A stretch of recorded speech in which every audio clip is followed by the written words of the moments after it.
Hello everyone, I hope you are all doing well because we are going to talk about suicide in Indonesia. This educational video will be guided by me, Eddie, Zeze, Ivan, and Safata. So let's get started. So, what is suicide? According to the Central for Disease Control and Prevention in America, suicide is a death caused by injuring oneself with the intent to end their life, but they do not die as a result of their actions. This has been a major global problem, and it needs serious attention. The World Health Organization recorded that death by suicide has reached 10.5% globally and claims for more than 800,000 lives annually. Noticeably, the rate is much higher in lower to middle income countries, which accounted for up to 79% with the highest occurrence. In Southeast Asia alone, the rate reached 13.4%. It is the second leading cause of death after road accidents, and it mostly consumes the life of an individual between the age of 15 to 29 years old.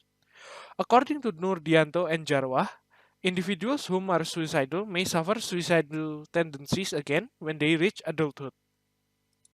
How about Indonesia? Well, it is not all heaven and paradise. In 2018, the country ranked 77 with 2.6 suicide per 1,000, according to the World Health Organization report. In 2015, the Indonesian Central Bureau of Statistics reported at least 812 suicides across the country. However, these are the only reported instance of a suicide case. It is speculated by officials that the true number of suicide can be much bigger, higher than what is reported.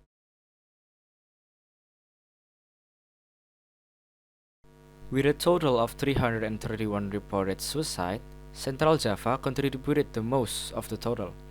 In 2021, the World Health Organization also revealed that Indonesia was ranked 170 among all countries in terms of suicide rates, where approximately 6 million people committed suicide in 2021 alone.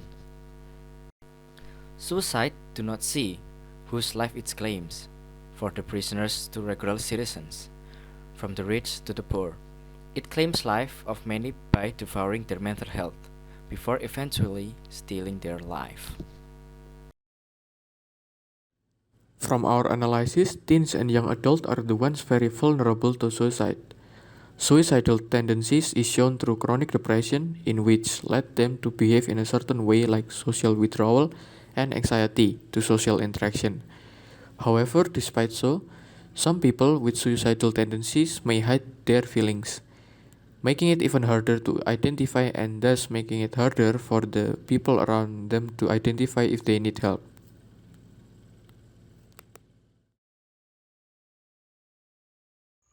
Like we've mentioned before, suicide is caused by many things, from depression to stressful events. Soldiers, for example, may suffer PTSD even for those who does not suffer combat due to work pressure.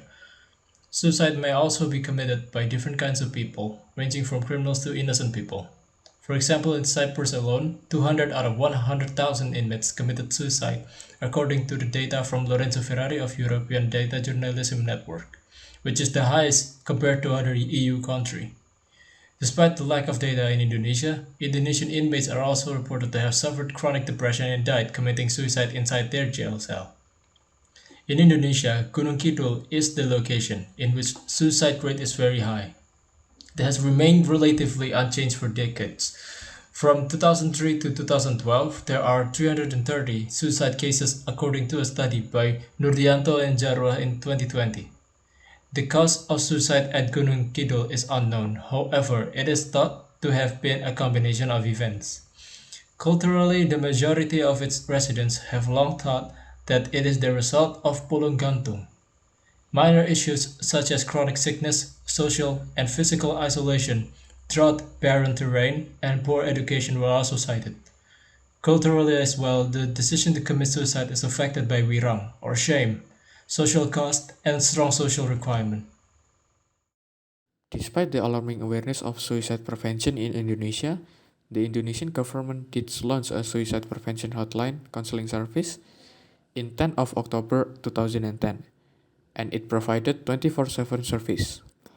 Sadly, however, The service ended in 2014, and until this day, the government have yet to provide any suicide prevention program and had rather relied on public health and the community on suicide prevention until 2015. When the ministry launched a smartphone app called Sehat Jiwa, it features information and education regarding mental health problem and how to prevent one from developing into a suicidal tendency. However, the lack of communication and one-way information seems to reflect on how the app only gained around 1,000 users only. The good news is the people in Indonesia have taken notice on how suicide is still a problem in Indonesia and had taken action on the matter through community-based initiative.